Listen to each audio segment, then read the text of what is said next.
September is still months away, but Apple has already announced some of the new features that the new iPhone 15 is going to have. Let me tell you in advance, Apple has outdone themselves. Not only the new iPhone is going to be spectacular, there is more. Like every year, Apple will release their new software and products during their September event. On this year's list, the iPhone 15 and many more interesting products you want to hear about. Let's kick this series off with the new MacBook Air. The MacBook Air was released in 2008 as world's thinnest notebook. With this release, Apple kicked Toshiba off their first place. 15 years and 4 models later, there is going to be a change in the size of the MacBook Air. The 13.3-inch screen is going to make way for the 15-inch screen that Apple most likely is going to release in September. So there is no need for a discussion if you want to get a bigger screen and not want the MacBook Pro. This MacBook Air is also going to get the best battery life since the MacBook Air released. For now, this is the only change the MacBook is going to have. There is no indication that there are going to be different colors or processors. There is still a MacBook Pro line that uses Intel chips. Apple is most likely to erase these in their production of the new MacBooks, and only continues with the M1 and M2 chips. There is not going to be a huge change for the MacBook Pros, since the new ones just came out in 2021. Moving on to another epic new product Apple expects to release in September, the AR/VR headset. This headset will have a 4K micro OLED display, exclusive features like iris scanning, a luxurious headband, and so much more. The headset will cost around $3,000 and will be focused on gaming and streaming, so most of all for entertainment.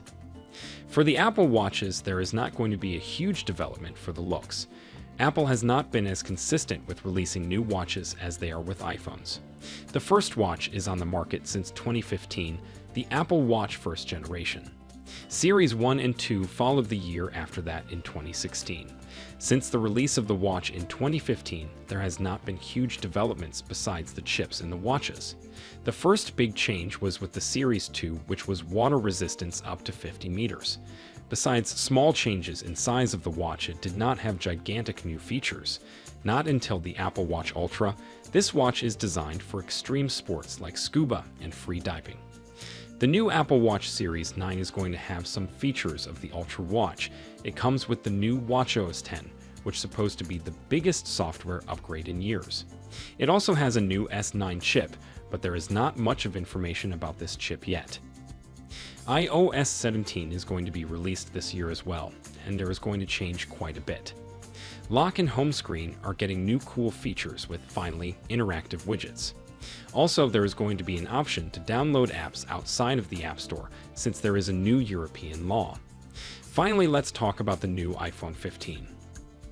Starting in with the biggest change of all, the all-famous Lightning port is going to make place for the USB-C port. Since there is a new EU law, the charging ports of phones are going to be all the same. Apple is going to use the dynamic island more. It is not going to be smaller since the Face ID must still be in there, but it is going to be more interactive as well. The iPhone 15 is going to have, rumors say, reverse wireless charging. For example, your AirPods die just before your workout, just charge them through the back of your iPhone. The last but not least possibly change the new iPhone 15 is going to get is the return of the Touch ID. The power button would also be used as a Touch ID button to unlock your iPhone. Unfortunately, we all must wait for the exact, specific features Apple will release in September 2023. But until then, we can fantasize whether we are going to order a new watch or save for the VR headset. If you want to stay updates, please hit that follow button.